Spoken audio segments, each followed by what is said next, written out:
Screen दिसते सगळ्यांना? Yes sir. Okay. तर गिअर ड्राईव्ह हा टॉपिक आपल्याला बघायचा आहे. गिअर ड्राईव्ह मध्ये आपल्याला गिअरच्या टर्मिनॉलॉजी ह्या ऑलरेडी टर्मिनॉलॉजी तुमच्या मशीन डिझाईन मध्ये झालेल्या आहेत. ठीक आहे. तर गिअर बद्दल आपण मशीन डिझाईन मध्ये ऑलरेडी घेतलेलं होतं सगळं. त्याच्यानंतर याच्यामध्ये advantages disadvantages of gear drive. पहिले आपण गिअर ड्राईव्ह म्हणजे काय परत एकदा रिपीट करून घेऊ.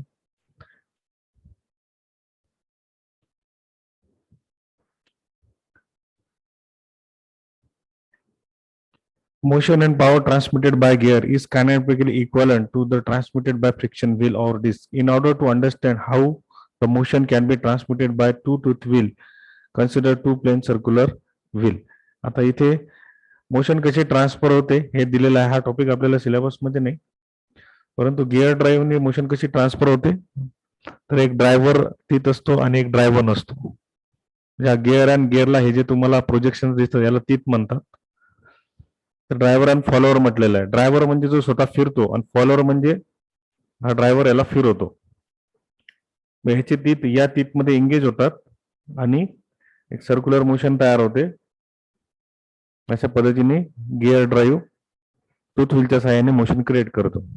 Advantages disadvantages of gear drive काय, किंवा सायकलचं उदाहरण जर तुम्ही घेतलं, हा सुद्धा एक चेन अँड स्प्रॉकेट मेकॅनिझम आहे. याला तुम्ही गिअर म्हणू शकता, याला टूथ म्हणू शकता. आणि चेनच्या सहाय्याने हा ड्रायव्हर आहे, याच्या मागे जे व्हील असते ते फॉलोअर आहे. Advantages disadvantages of gear drive. Advantages काय, can transmit exact velocity ratio. त्यानंतर it can be use to transmit large power. त्यानंतर जास्त अमाऊंट मध्ये जर पॉवर ट्रान्सफर करायचे असेल तर चेन ड्राईव्ह आणि बेल्ट ड्राईव्ह वापरत नाही, त्याच्यामध्ये गिअर ड्राईव्हचा यूज जास्त प्रमाणात होतो. त्यानंतर it can be use for small centre distance of the shaft. It has high efficiency. त्यानंतर इट हॅज रिलायबल सर्व्हिस आणि it has compact layout. Okay, हे झाले याचे ऍडव्हान्टेजेस, हे तुम्हाला लक्षात ठेवायचे. डिसएडव्हान्टेजेस काय, the manufacture of gear required special tools and equipment. Gear manufacture करण्यासाठी स्पेशल टूल्स अँड इक्विपमेंट पाहिजेत. Error in cutting teeth may cause vibration and noise during the operation. जर तुम्ही कटिंग टीथ मध्ये जर एरर येत असेल, दोन टीथ एकमेकांमध्ये एंगेज होतो ना, काही एरर येत असेल तर तिथे व्हायब्रेशन आणि नॉइज क्रिएट होतो. It required special lubricant and reliable method for applying it. Special lubricant किंवा रिलायबल इक्विपमेंट ह्याला पाहिजे. क्लासिफिकेशन ऑफ गिअर आपल्या सिलेबस मध्ये नाहीये, तो भाग आपण सोडून देऊ. टर्म्स यूज इन गिअर्स हे ऑलरेडी तुमच्या झालेले आहेत, हे तुम्हाला परत एकदा रेफर करायचे आहेत. आता हा गिअर अँड गिअरचे हे दोन टीथ तुम्हाला दिलेले आहेत. ओके, त्याच्या खाली हे एक सर्कल तुम्हाला दिसते, मध्ये एक सर्कल दिसते आणि टॉपला एक सर्कल दिसते. ठीक आहे. त्या टर्मिनॉलॉजी मध्ये पहिली टर्म आहे पीस सर्कल. पीस सर्कल म्हणजे काय, it is imaginary circle by which pure rolling action would give the same motion as actual gear. म्हणजे ऍक्च्युअल गिअर ची जी मोशन आहे त्या मोशनला एक सिमेट्रिकल सर्कल काढणे, त्याला म्हणतात पीस सर्कल. हे पीस सर्कल तुम्हाला दिसत आहे, सेंटर मधलं जे सर्कल आहे. गिअरच्या मोशनला सिमेट्रिकल एक सर्कल मी काढलं टीथच्या सेंटर मधून, it is called as pitch circle. Pitch circle diameter, इथे डायमीटर ऑफ पीस सर्कल म्हणजे पीस सर्कलची डायमीटर. आता पीस सर्कल जिथे कम्प्लीट होईल तिथून अशी डायमीटर काढायची, तर diameter of pitch circle. The size of gear is usually specified by pitch circle diameter, और it is also called as pitch diameter. त्याला पीस डायमीटर पण म्हणतात. Size of gear is usually specified by pitch circle diameter. त्यानंतर pitch point, it is a common point of contact between two pitch circle. म्हणजे दोन pitch circle जिथे contact मध्ये येतात तो कॉमन पॉइंट, त्याला पिच पॉइंट म्हणतात. आणि डायग्राम मध्ये दाखवलेला नाही, पण लक्षात ठेवायचं. त्यानंतर pitch surface, it is the surface of rolling disc which the meshing gear have replaced at the pitch circle. Pitch surface याच्यामध्ये कुठेतरी दाखवलेला असेल इन केस. पिच सरफेस, बरं ठीक आहे, आपण नेक्स्ट डेरिव्हेशन मध्ये बघू. पिच सरफेस याच्यामध्ये दिलेलं दाखवलेलं नाहीये. Pressure angle. It is the angle between the common normal to two gear teeth at the point of contact. त्यानंतर addendum ही टर्म महत्वाची आहे. Radial distance of tooth from the pitch circle to the top of the tooth. हे pitch circle आहे आणि हे हा टूथचा टॉप पोर्शन आहे, याच्यामधलं हे रेडियल डिस्टन्स, हे डिस्टन्स तुम्हाला जे दिसते कॉल्ड अडेंडम. त्यानंतर डिडेंडम म्हणजे काय, radial distance of tooth from the pitch circle to the bottom of the tooth. Bottom of the tooth, top of the tooth, bottom of the tooth. त्यानंतर dedendum. त्यानंतर addendum circle. It is the circle drawn through top of teeth and concentric with pitch circle. Concentric म्हणजे parallel. पीचच्या top मधून एक circle काढलं आणि peach सर्कलला parallel circle काढलं, त्याला म्हणतात अडेंडम सर्कल. ठीक आहे, हे addendum circle. Dedendum circle. It is a circle drawn through bottom of teeth, असं कॉल्ड रूट सर्कल. टीथच्या बॉटमला जे सर्कल काढलं त्याला रूट सर्कल म्हणतात किंवा डिडेंडम सर्कल म्हणतात. हे बॉटम सर्कल किंवा डिडेंडम सर्कल असे. हे खालचे सर्कल, हे खालचं सर्कल, खालची लाईन, ही खालची लाईन जिथे पॉइंटर दिसत आहे ती लाईन. त्यानंतर सर्क्युलर पिच. सर्क्युलर पिच म्हणजे काय, distance measured of circumference of the pitch circle from the point on which the corresponding point of next tooth. The circular pitch is defined by pi d by t. Pi is the diameter of the pitch circle. T is the number of teeth of the wheel. अशा गिअरचे teeth, हे teeth आहेत हे गिअरचे, आणि दुसरा gear आहे याचे teeth आहेत, आणि हे टीथ एकमेकांमध्ये एंगेज होतात आणि हा ड्राईव्ह तयार होतो. ठीक आहे, असं एंगेजमेंट होते. डायग्राम मध्ये तुम्ही बघा. त्यानंतर डायमीटरल पिच म्हणजे काय, ratio of number of teeth of pitch circle diameter in millimetres. आता हे पिच सर्कल आहे, या पिच सर्कलवर नंबर, गिअरची संख्या किती आहे, टीथची संख्या किती आहे, त्या टीथची संख्या म्हणतात diametral pitch. It is the ratio of number of teeth to pitch circle diameter. म्हणजे नंबर ऑफ टीथ किती आहे आणि डिवायडेड बाय पिच सर्कलची डायमीटर. पिच सर्कलची डायमीटर तुम्हाला काढून दाखवतो. पिच सर्कलची डायमीटर ही पिच सर्कल डायमीटर झाली. ही या बाजूला जर घेतली तर ही अशी होईल. Number of teeth divided by pitch circle diameter म्हणजे diameter pitch. T by D. Okay. त्यानंतर मॉड्यूल. मॉड्यूल म्हणजे काय, it is the ratio of pitch circle diameter in millimetre to number of teeth. M is equal to D by T. Formula तुम्हाला लक्षात ठेवायचे आणि definitions तुम्हाला लक्षात ठेवायच्या. ऑब्जेक्टिव्ह मध्ये बरेचदा, एक्झाम मध्ये बरेचदा हे विचारल्या जातात तुम्हाला, त्यामुळे या सगळ्या गोष्टी लक्षात ठेवायची. ही जी पीडीएफ आहे, पीडीएफ मी गुगल क्लासरूमवर शेअर करणार आहे, त्यामुळे ही तुम्हाला लक्षात ठेवायची. तर क्लिअरन्स. क्लिअरन्स म्हणजे काय, radial distance from top of tooth to bottom of tooth in meshing gear. हा टूथचा टॉप आणि टूथचा बॉटम याच्यामधलं हे गॅप जो तुम्हाला दिसतो, आता हा जो गॅप तुम्हाला इथे दिसतो, इथे तुम्हाला गॅप दिसतोय, त्याला म्हणतात क्लिअरन्स. हे पहा, हा क्लिअरन्स. हा इथे गॅप दिसतोय, इथे पण गॅप दिसतोय, इथे पण गॅप दिसतोय वरते. जेव्हा हा टीथ या टीथ मध्ये एंगेज होतो तेव्हा खाली आणि वर थोडासा गॅप राहतो. तंतोतंत ते फिट नाहीत बसत, थोडासा गॅप राहतो त्याच्यामध्ये. त्याच्यामधून जर आपण एक सर्कल काढलं, इथून जर आपण हे सर्कल काढलं तर हा झाला तुमचा क्लिअरन्स. क्लिअरन्स सर्कल त्याला म्हणतात clearance. It is the radial distance from top of tooth to bottom of tooth in meshing gear. Circle passing through top of meshing gear is known as clearance circle. या clearance मधून जे circle जर आपण काढलं तर त्याला म्हणतात clearance circle. त्यानंतर total depth. It is a radial distance between the addendum and dedendum circle of the gear. आता अडेंडम सर्कल म्हणजे हे वरचं सर्कल, हे वरचं सर्कल. डिडेंडम म्हणजे हे खालचं सर्कल. त्याच्यामधलं हे जे डिस्टन्स आहे, या डिस्टन्सला म्हणतात total depth. Total depth. It is the radial distance. Radial distance म्हणजे उभं डिस्टन्स, व्हर्टिकल डिस्टन्स, त्याला रेडियल म्हटलेलं आहे भाषेत. Radial distance between the addendum and dedendum circle of the gear. It is equal to sum of addendum plus dedendum. Addendum ची आणि dedendum ची जर ऍडिशन केली तर दोघांची ऍडिशन त्याला आपण काय म्हणू, total depth. Is called as total depth. आता working depth, it is the radial distance from addendum circle to clearance circle. म्हणजे क्लिअरन्स पर्यंत आणि हे टॉप ऑफ द टूथ पर्यंत एवढंच खालचं जायचं नाही, एवढंच अंतर घ्यायचं, त्याला म्हणतात वर्किंग डेप्थ. त्यानंतर tooth thickness, it is the width of the tooth measured along the pitch circle. Tooth thickness he width of the tooth measured along the pitch circle. हे टूथ स्पेस, हे स्पेस बघा तुम्ही आता. ठीक आहे, हे diagram मध्ये दाखवलेले आहे तुम्हाला. हे दोन टूथ मधलं जे अंतर आहे त्याला टूथ स्पेस म्हटलेलं आहे. ह्याला टूथ म्हणतो आपण, दोघांमधला space, tooth space. Backlash, it is the difference between tooth space and tooth thickness. आता टूथ थिकनेस जो आहे, टूथ पेस आणि टूथ थिकनेस मधला जो डिफरन्स आहे, आता टूथ थिकनेस म्हणजे काय, ही याची थिकनेस दाखवलेली आहे तुम्हाला ही.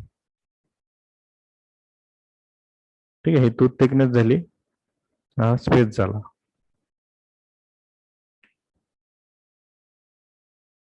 ठीक आहे, तर difference between tooth space and tooth thickness measured along a pitch circle त्याला बॅकलॅश म्हणतात. त्यानंतर face of the tooth, it is the surface of tooth above the pitch surface. Face of the tooth हा इथे दिसतो तुम्हाला, pitch सरफेसच्या वरचा face of the tooth. Pitch circle, हा पिच सर्कल आहे, हे सेंटर मधलं जे सर्कल तुम्हाला दिसते, it is a pitch circle. Okay, centre मधलं जे सर्कल तुम्हाला दिसते याला म्हणतात पिच सर्कल. सेंटर मधलं सर्कल याला पिच सर्कल म्हणतात. त्याच्या वरचं जे सर्कल आहे त्याला आपण ऍडेंडम सर्कल म्हणतो. तर पिच सर्कलच्या वरचा जो फेस आहे टूथचा त्याला फेस ऑफ द टूथ म्हणतात, आणि टूथ सर्कलच्या खालचा जो आहे त्याला फ्लँक ऑफ द टूथ म्हणतात. त्यानंतर flank of the tooth, it is the surface of tooth below the pitch surface. हे पिच सरफेस इथं तुम्हाला दिसत आहे, त्याच्या खालचं. नंतर top land, it is the surface of the top of the tooth. टूथचा वरचा भाग टॉप लँड. टॉप लँड आपला टेबल असतो, तर टेबलचा वरचा भाग टॉप लँड, टूथचा वरचा भाग top land.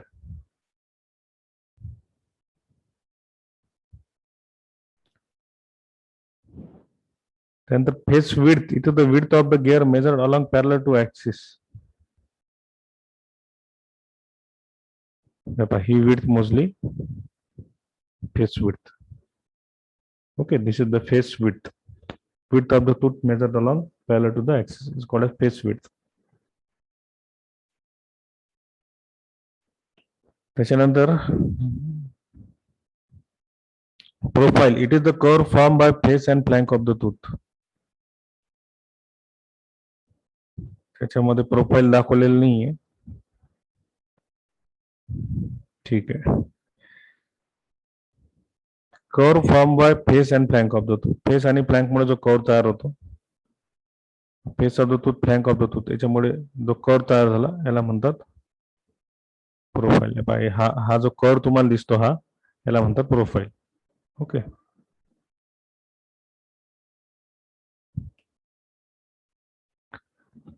fillet radius, it is the radius that connect the root circle to the profile of the tooth. The path of contact, it is the path traced by point of contact of two teeth from beginning to the end of the engagement. म्हणजे एक teeth दुसऱ्या टीथवर engage होत असताना जो path तयार झालेला आहे, एक टीथ दुसऱ्या टीथच्या कॉन्टॅक्ट मध्ये येत असताना जो पाथ तयार होईल त्याला म्हणतात path of contact. Length of contact हे एवढं महत्वाचे टर्म्स नाही आहेत. ठीक आहे, तर हे त्याच्यामध्ये टर्मिनॉलॉजी आहे, तुम्हाला लक्षात ठेवायचे आहेत. Okay, so these are the terms which can be used. Next आहे डेरिव्हेशन, तुम्हाला आहे condition for constant velocity ratio of gear, किंवा याला लॉ ऑफ गिअरिंग म्हणतात. हे तुमचं ऑलरेडी मशीन डिझाईन मध्ये झालेलं आहे, बरं ते रिपीट करून देतो. Consider the portion of two teeth on wheel 1 pinion and another wheel 2. आता एक व्हील 1 आहे, त्याला P1 म्हटलेलं आहे आणि दुसरा व्हील आहे 2. हे दोन व्हील एकमेकांमध्ये एंगेज होतात, इथे एंगेज होतात. तर त्याचा एक टूथ हा आहे आणि दुसरा टूथ आहे. त्या व्हीलचा, हे व्हील आहे रेड कलरने तुम्हाला दिसते, हा एक टूथ आहे, हा दुसरा टूथ आहे. दोघे इथे पॉइंट ऑफ कॉन्टॅक्ट मध्ये येतात. हा जो पॉइंट आहे, हा पॉइंट ऑफ कॉन्टॅक्ट मध्ये येतो. तर हे जे कर्व तुम्हाला दिसतो, हा टीथ आहे. त्या व्हीलचा एक टीथ आहे आणि हा दुसऱ्या व्हीलचा टीथ आहे. तर दोन्ही व्हील एकामेका या पॉइंट मध्ये एंगेज होतात. Two teeth come in contact with point Q. या पॉइंट क्यू होती ते कॉन्टॅक्ट मध्ये येतात. And wheel rotating in direction as shown in figure. म्हणजे हे व्हील या डायरेक्शनला रोटेट होते आणि हे व्हील या डायरेक्शनला रोटेट होते. हे वरच्या डायरेक्शनला रोटेट होते, हे असं खाली रोटेट होते. Let T be the common tangent and M N be the common normal. आता टी हा टँजंट याच्यामधून काढला आणि त्या टँजंटला एम एन आपण ही नॉर्मल काढली. This is the M N. Okay, ही एम एन नॉर्मल काढली. नॉर्मल म्हणजे परपेंडिक्युलर. ही कॉमन टँजंट आहे या पॉइंट ऑफ कॉन्टॅक्ट भोवती, या क्यू पॉइंट ऑफ कॉन्टॅक्ट भोवती, आणि एम एन ही त्याला आपण काय काढली, नॉर्मल काढली किंवा परपेंडिक्युलर काढला. consideration will show that the q moves in direction qc. आता q जो आहे हा qc या डायरेक्शनला मूव्ह होतोय. बघा, qc डायरेक्शन दाखवली रेड कलरनी, qc डायरेक्शनला मूव्ह होतो. Okay, when considered point on wheel 1, याला व्हील 1 म्हणू आपण. ओके, हा व्हील 1 खालचा आणि वरचा व्हील 2, इथे 1 आणि 2 दाखवलेला आहे. And in direction QD consider the point wheel 2, आणि QD या डायरेक्शनला मूव्ह होईल. Q आणि D हे बघा इथे ॲरोन दाखवलेला आहे. जर व्हील 2 कन्सिडर केलं तर let v1 and v2 be the velocity at the point q of wheel 1 and 2. तर v1 आणि v2 हे पॉइंट व्हील 1 आणि 2 ची व्हेलॉसिटी आपण कन्सिडर करू. हे पहा, ही v2 आणि v1. ओके, ही v1 आणि v2.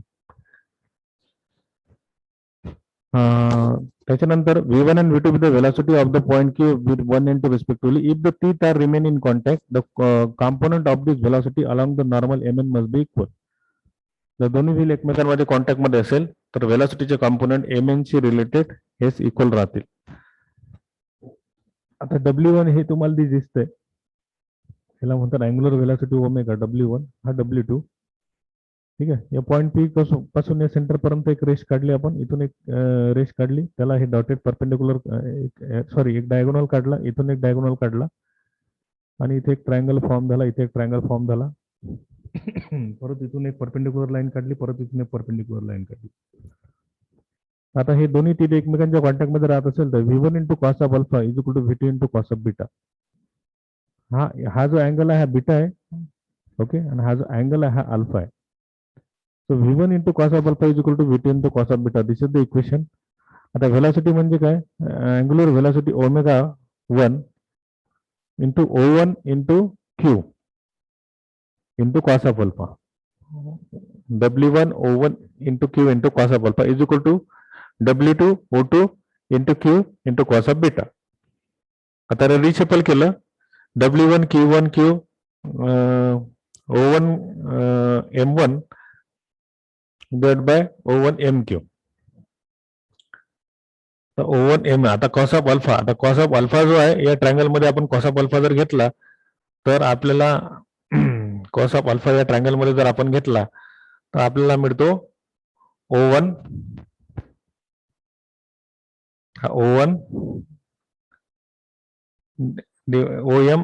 OM divided by O1Q. त्यानंतर cos of beta O2 into N O2 into N divide by O2 into Q. ठीक आहे, त्यानंतर W1 O1 M1. आता हा O1Q हा कॅन्सल होऊन जाईल, हे पॅरलल आहे, कॅन्सल होऊन जातील. म्हणून आपल्याला इक्वेशन मिळेल W1 O1 M1 is equal to W2 O2 N2.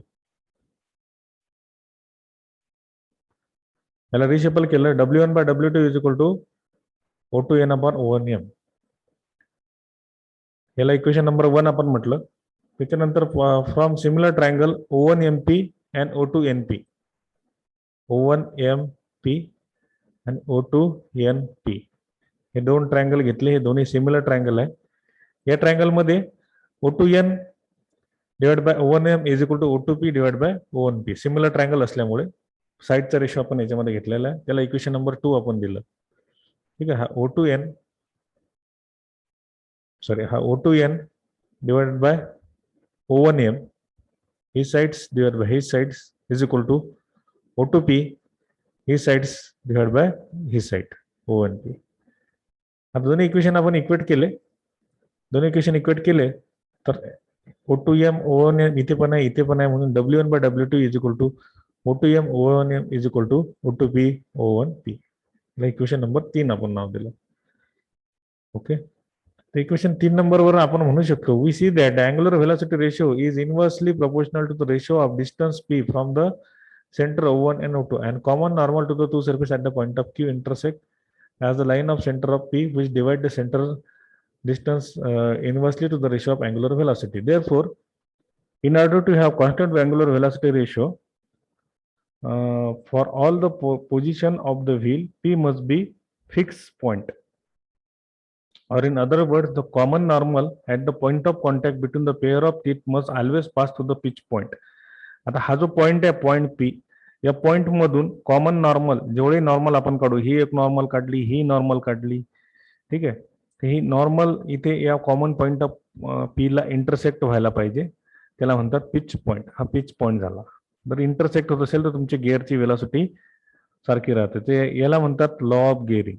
It is called as law of gearing. Law of गिअरिंगचं स्टेटमेंट आहे, the common normal at the point of contact between the pair of teeth must always pass to the pitch point. या pitch point मधून जे normal काढू, normal common normal at the point of contact, जिथे दोन gear टीथचा point of contact आहे त्याच्यामधून common normal ह्या पॉइंट ऑफ पिच पॉइंटला इंटरसेक्ट व्हायला पाहिजे. झालं तुमचं condition for constant velocity ratio of gear, किंवा यालाच दुसरं नाव आहे law of gearing. Condition for constant velocity ratio of gear आणि लॉ ऑफ गिअरिंग दोघांचं मिनिंग एकच आहे. हा लक्षात तुम्हाला तेव्हा डायग्राम काढावा लागेल, and then later you have to explain it. दोन्ही तीन जिथे इंटरसेक्ट होतात तो पॉइंट आहे पिच पॉइंट. पिच पॉइंट मधून नॉर्मल इंटरसेक्ट व्हायला पाहिजे. हे तुमचं कंडिशन कॉन्स्टंट वेलॉसिटी रेशो किंवा लॉ ऑफ गिअरिंगचं स्टेटमेंट आहे.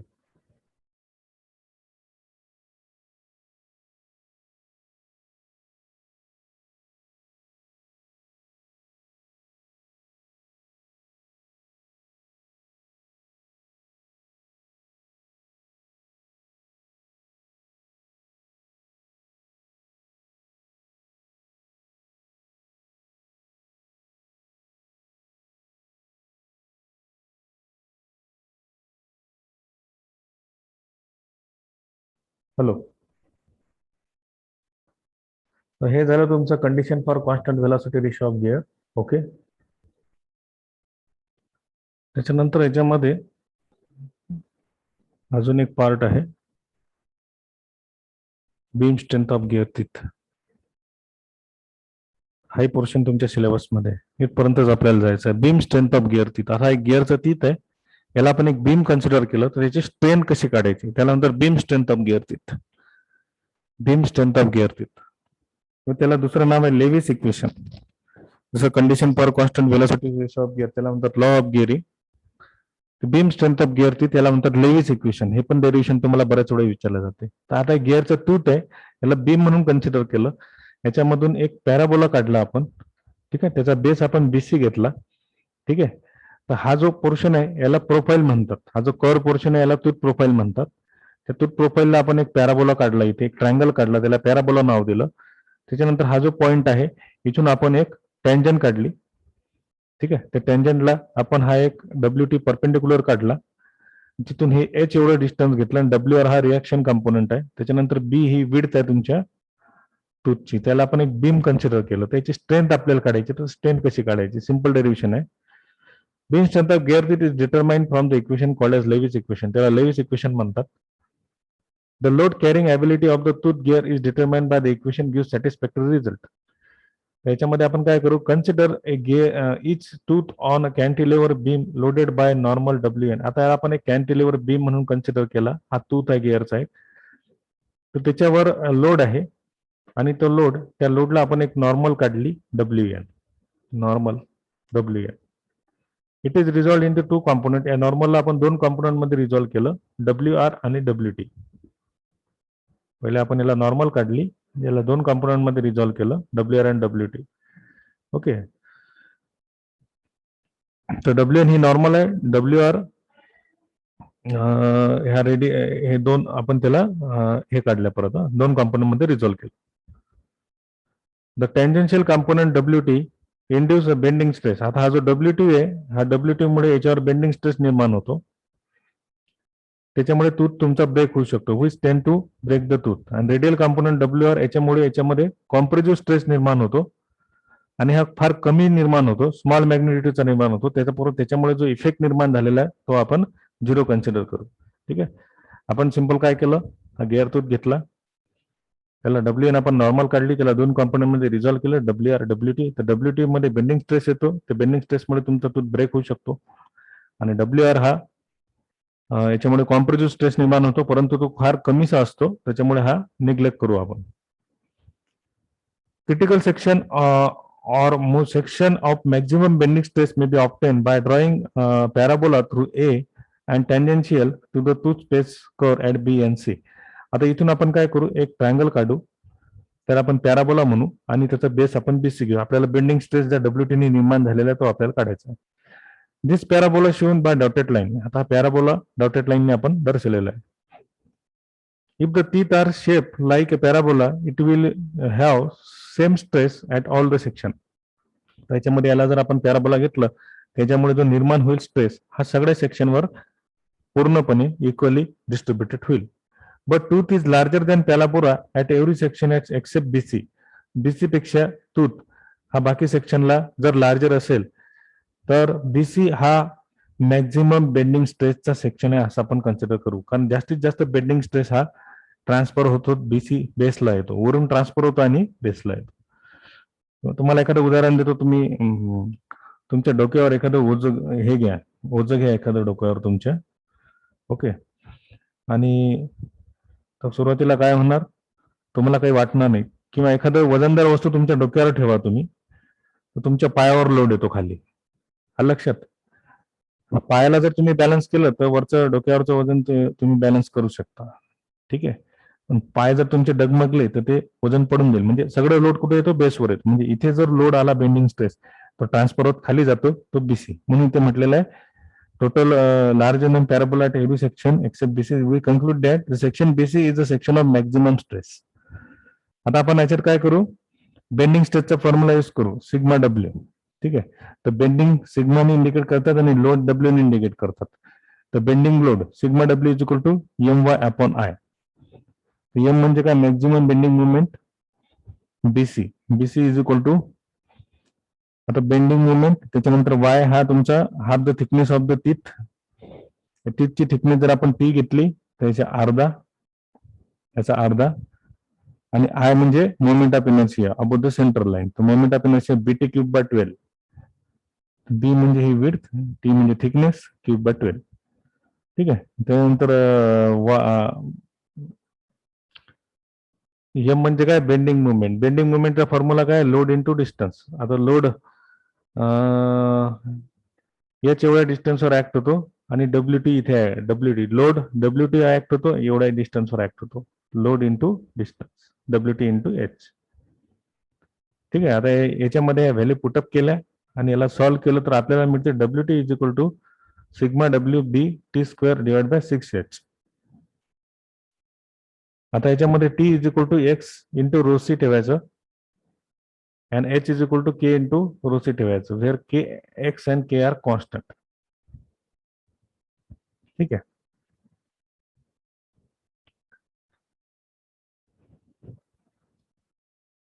in the above expression T and H are the variable depend on the size of the tooth. T आणि H हे व्हेरिएबल आहेत, टीथच्या साईज वरती डिपेंड आहेत. आता T ची value X into rho C ठेवली, H ची value K into rho C ठेवलं. त्याला जर सॉल्व्ह केलं तर आपल्याला, आता रो C म्हणजे काय, सर्क्युलर पिच. रो C आपण डेरिव्हेशन मध्ये घेतलं, circular pitch pi into M. Sorry rho C नाही, PC PC. X into PC आणि K H is equal to K into PC. X आणि के कॉन्स्टंट ठेवायचे. पीसी म्हणजे circular pitch. Circular pitch pi into M. Okay, where M is the module. याला आपण solve केलं, आपल्याला मिळते W T is equal to sigma W B P C into S square upon 6K. आता याच्यामध्ये S square upon 6K is equal to Y ठेवायचं. आपल्याला मिळते W T is equal to sigma W B P C into Y. याच्यामध्ये पीसीची value put up केली तर sigma W बी पाय एम इंटू वाय. तर त्या वायला म्हणतात Lewis form factor or tooth form factor. And W टीला W T which is the tangential load acting on the load, त्याला म्हणतात beam strength of gear tooth load. Okay, म्हणजे थोडक्यात आपल्याला काय करायचं आहे, W T beam strength of gear tooth load. हा लोड असा असला पाहिजे का हा ती तुमचा बेसला फेल झाला नाही पाहिजे. Called as beam strength of gear. तिथे इक्वेशन डेव्हलप करायचं आणि ते लिहायचं. ओके, हा एक पोर्शन तुमचा कव्हर अप होऊन जाते. बाकीचा पोर्शन याच्यामधला नाहीये, तो विचारात घ्यायचा नाहीये. याच्यामध्ये आपल्याला बीम स्ट्रेंथ ऑफ गिअर ती, त्याच्यानंतर condition for constant velocity ratio of gear, त्याच्यानंतर ह्याच्या गिअरच्या टर्मिनॉलॉजी आहेत, advantages disadvantages of gear, classification of gear एकदा वाचून घ्यायचं आहे. तुमचं मशीन डिझाईन मध्ये मी घेतलेलं आहे, परत परत जास्त घेण्याची गरज नाहीये. ओके, तर हे याची पीडीएफ जी आहे, ही पीडीएफ मी तुम्हाला